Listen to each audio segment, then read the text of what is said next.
This is a story about failure.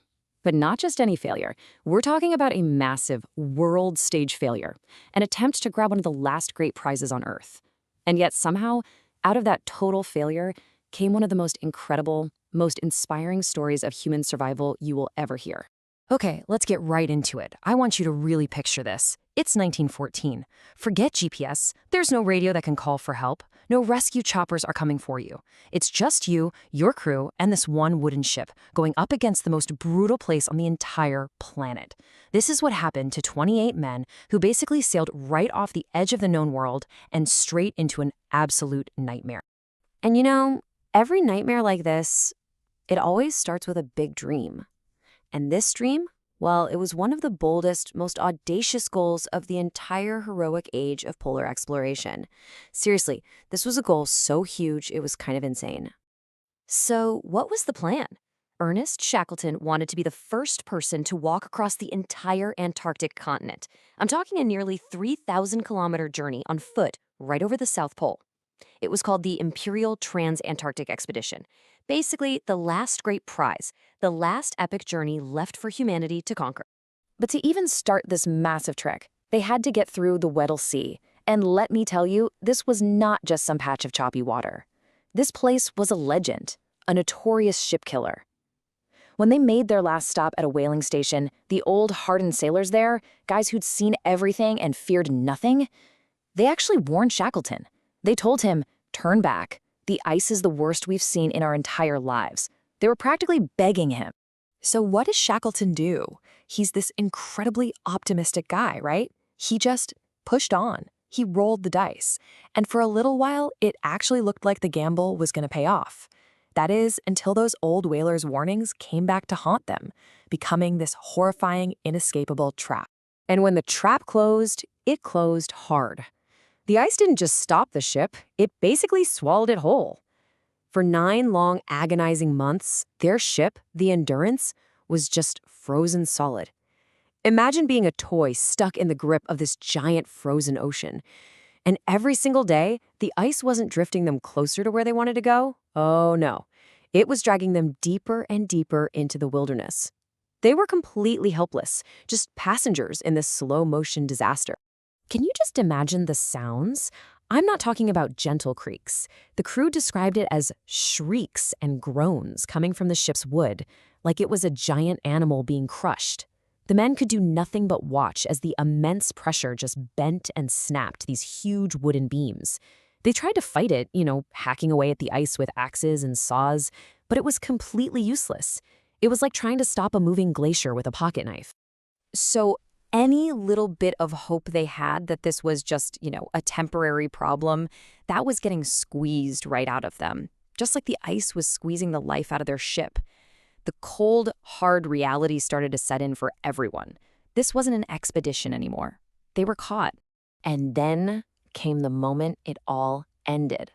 They had to get off the ship and just stand there on the ice and watch as the Endurance, their home, their only link to the entire civilized world, was slowly crushed and swallowed by the ice.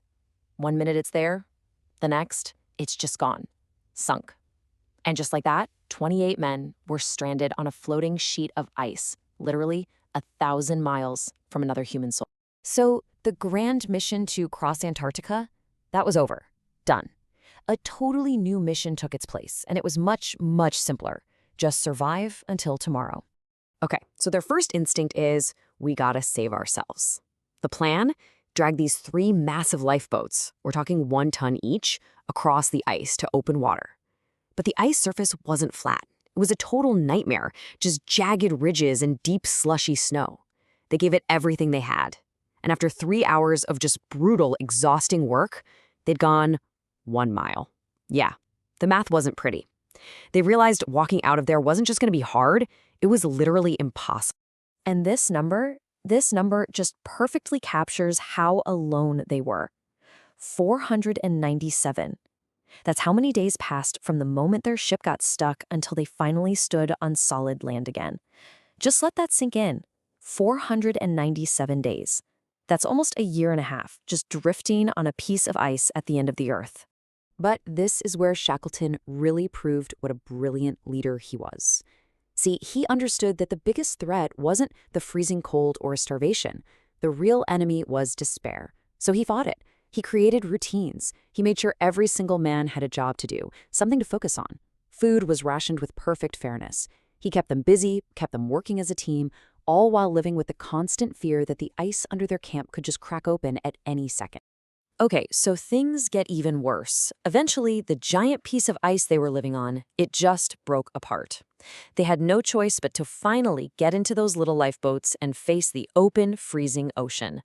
After a terrifying journey, they managed to land on a tiny, rocky island. But getting there, that wasn't the end of the story. It was just the end of one impossible chapter and the beginning of a whole new one. So after 497 days of being on shifting ice, they finally felt solid ground beneath their feet. The relief must have been incredible, right? But it didn't last long. The place they landed, Elephant Island, was nothing more than a barren, freezing rock in the middle of nowhere. It was hundreds of miles away from any shipping lanes. Nobody was coming to rescue them because, well, why would they be? To the rest of the world, Shackleton and his crew had disappeared almost 2 years ago. They were presumed dead. This is where Shackleton faced an absolutely impossible choice. If they stayed put on that island, they would all die. Period. So rescue wasn't coming to them, it had to come from them. He decided he had to take one of the tiny lifeboats and go get help. The shortest route, to Cape Horn, meant crossing the Drake Passage, literally the most dangerous stretch of ocean on the planet. So he made a different call. He chose the longer journey, an insane 1,300-kilometer trip to South Georgia Island, which was like trying to find a needle in a haystack in the middle of a hurricane. And what they did next? Well, it's become the stuff of legend. It is, without a doubt, one of the greatest feats of sailing in all of human history. You've got 6 men in an open boat, not much bigger than a large canoe, trying to cross the stormiest sea in the world. Their only navigation tool was a sextant. They were facing freezing temperatures, massive icebergs, hurricane-force winds, and waves so huge the sailors called them graybeards, just these monstrous walls of water. And somehow they made it. But of course, the ordeal wasn't over. They had landed on the wrong side of the island. Their boat was completely wrecked, so their only option left was to do something nobody had ever done before. They had to cross the island's unmapped, ice-covered mountains on foot. Remember, this is after 17 days at sea with almost no food, and they had 0 mountaineering gear. Just incredible. Now, while all this was happening, don't forget about the 22 men they left behind on Elephant Island. For 4.5 months, they just waited. They lived under 2 of the overturned lifeboats, hoping against hope. And every single morning, their second-in-command, Frank Wild, would try to keep their spirits up. He'd tell them the same thing every day. The boss may come today. It took Shackleton 3 tries to get back to them. Each time, his rescue ship was blocked by that impossible ice, but he refused to give up.